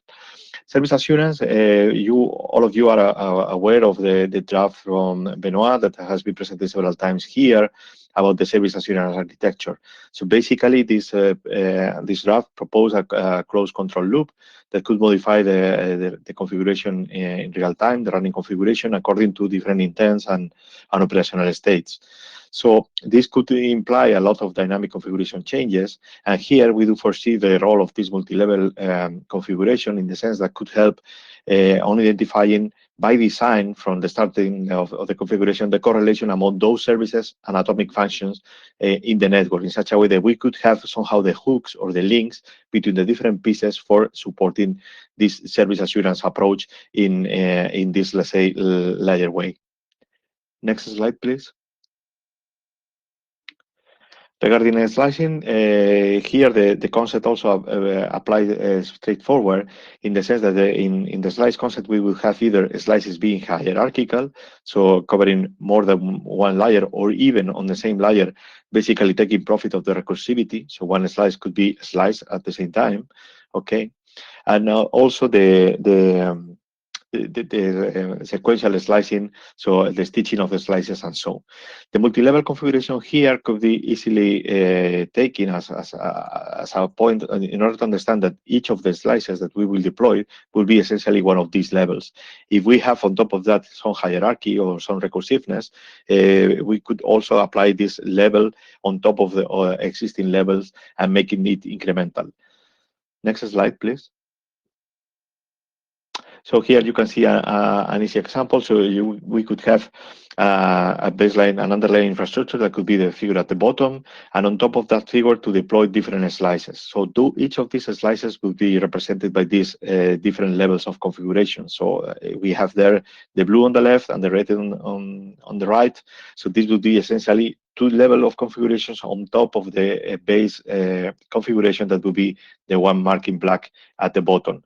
So essentially, the black one will be the persistent. In case of whatever outage or issue in the network, we will recover that black one, while the red and the blue could be later on deployed on top of the black in an easiest way. Next slide, please.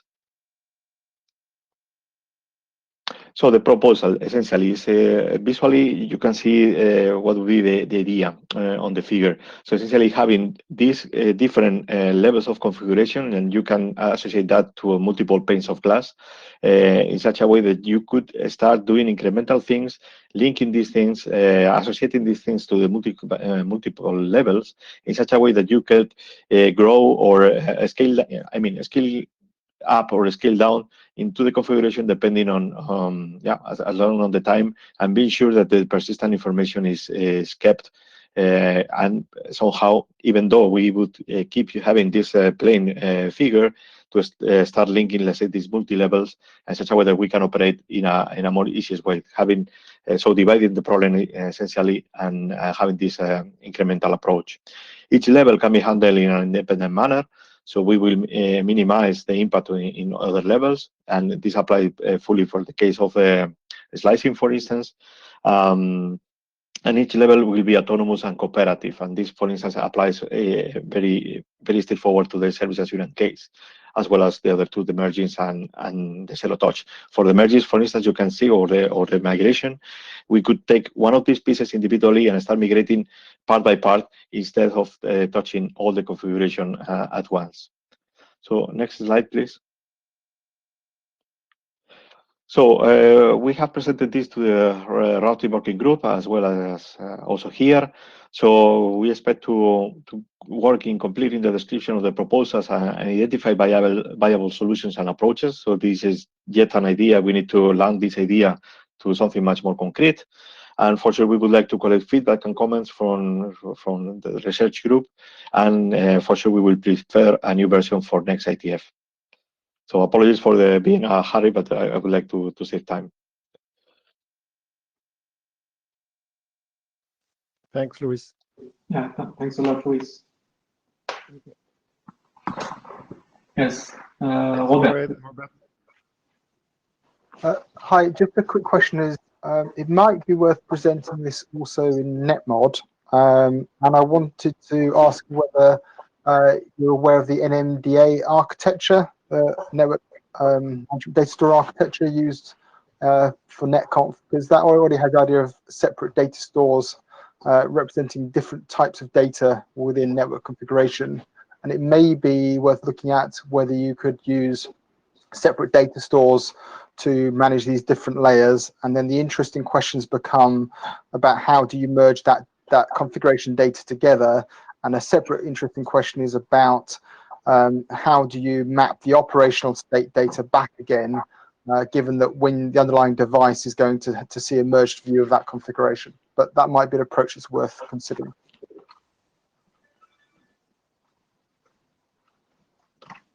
Thanks so much for the comment. Let me take it internally with my authors and oh, I think Dean is there, so maybe Dean can comment on this.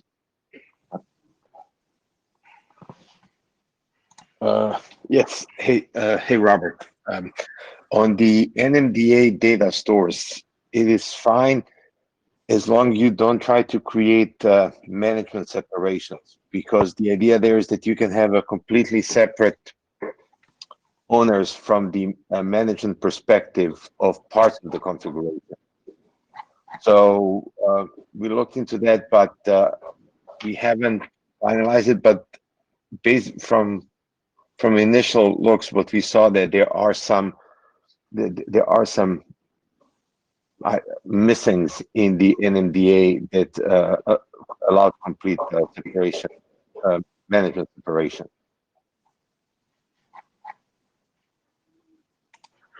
So Dan, just to reply to that, is that things like the NACAM side, the access control, that you have particular concern about?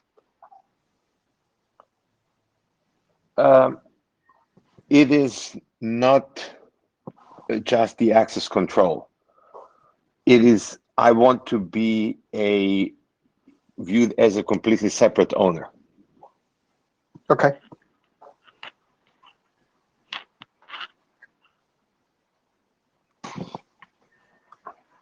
Okay, thank you. Thank you for the comment and questions. And thank you, Luis, again for the presentation. So let's now move to the last meeting. That is an update on the concept of digital twin network. So I think the presentation is done by Zhu and Diego, right? Yeah, I think so. I don't know which one has to start. I'm happy. So, okay. Should I start? Are you going to start? It's fine to me. Well, if you make the introduction, I will make the comments on the aspects that are. Yeah. Hi, Chairs. Hi, Diego. I think I can prepare most of them and ask Diego to present slides 3 and 4. Okay. So I think we can start. And this is Chen Zhou from China Mobile, and today Diego Lopez and I will jointly present the draft update of the concept of digital twin network. Next slide, please. Okay, in meeting 108, we introduced the initial version of the draft, including the definition, benefits, and the challenges of digital twin network. Since last update, there are 3 major updates from initial version. The first 2 updates were provided by Diego Lopez and Antonio Pastor from Telefonica.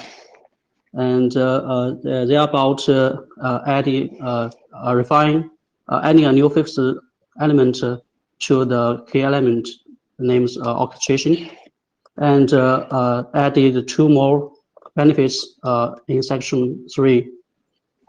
And the third update is we added a new section for reference architecture of digital twin network. Next slide, please.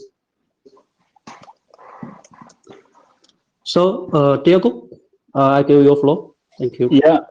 Yeah. If you look at the well, this is the original diagram with these orchestration elements added on the bottom right. Basically, the idea is that, well, since we believe that we should add some mechanism for controlling the data and action flows at some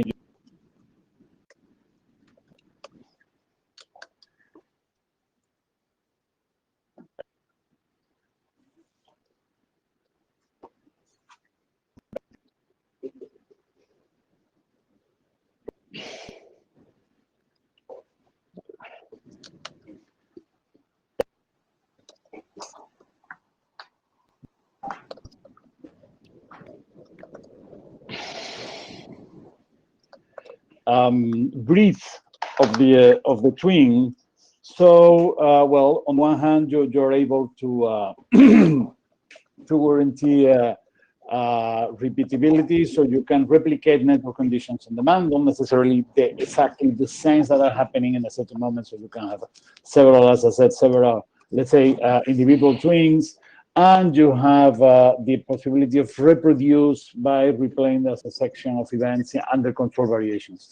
The idea is that you have a much better with the twin, you have a much better way of managing or dealing with different choices, alternatives, or situations that may happen.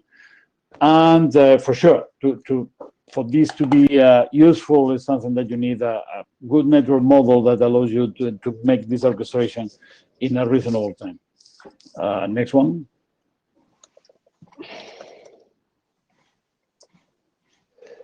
So apart from that, when talking about the digital twin, we found some internal discussions that there were at least two potential benefits. For the moment, we probably, I don't know if as the work go on, we will identify another ones. Basically, one is about privacy preservation. Everything that happens in the twin, every processing that you may have in the twin with the external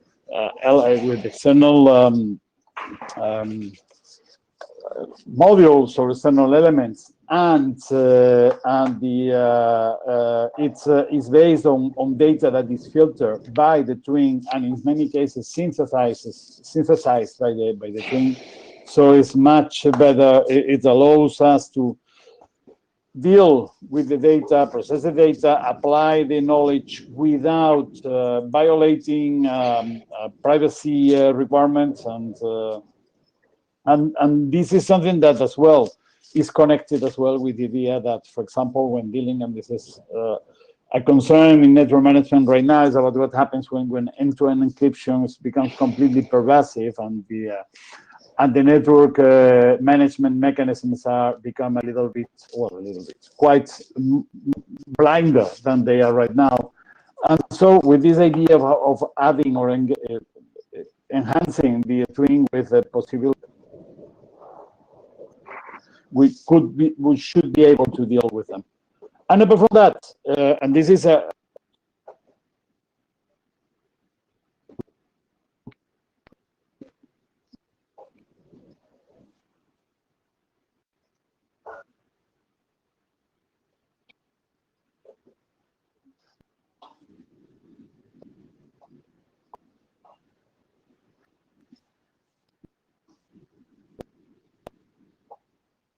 we are using it in we are developing a project for doing with cyber ranges in which people may play under different conditions and security evaluations and all the like, and we have as well the evaluation of different choices. And I hand it over to you, Sue. Sorry. Yeah, you may need really to speed up because the session will close in 2 minutes. We really need to see the conclusion on this. Thanks. Sorry. So, can you move on to the next one, Joe? It's up to okay. Okay, let's take the turn. Let me take the turn. This slide shows the reference architecture of GTN system. It can be designed as a 3-layer system. The bottom layer is a physical network. Sorry, the previous page. Oh yes. And our bottom layer is physical network. Physical network can be of various types, including telecommunication operator network, data center network, campus network, etc. And all network elements and equipments in physical network exchange massive network data and control messages with digital twin entity via southbound interface. A middle layer is the network digital twin. It is the core of a DTN system. This layer includes 3 key subsystems: data sharing repository, source mapping models, and digital twin entity management. Network digital twin entity layer gets service requirements from network applications, then take simulations by service model instances. Then after full verification, the change controls can be deployed safely to the physical network. And the top layer is the network application layer. Both conventional and innovative applications can run against the DTN platform with low cost and less service impact on real network. Network management, network applications provide requirements to network digital twin entity via northbound interfaces. Next page, please. Zoom, I may ask you to go to maybe the conclusion now, because we have to close the meeting in now. So can you go to conclusion? Okay, let's go to the final page. Okay, so for next step, we are to consider dynamic data collection through day-end orchestration with it is traced by Spider project, and we are to analyze requirements on flow provenance, and it is traced by another Inspire 5G Plus project, and we are to investigate more use cases and requirements, and to define basic southbound and northbound interfaces of DTN system. Welcome to join our work, and any comments are welcome. Thank you. Thank you, Cheng and Diego, for the presentation. Unfortunately, we cannot take the comment and question now. I have seen there is one on Jabber, so we may also have a look. So let's continue the discussion over the mailing list for the sake of time. So, and okay. Also I want to thank you all for presenting and participating to this session. So we'll of course publish minutes, and we'll continue the different discussions that we unfortunately had to put been shortened today over the mailing list and other meeting. Thank you all.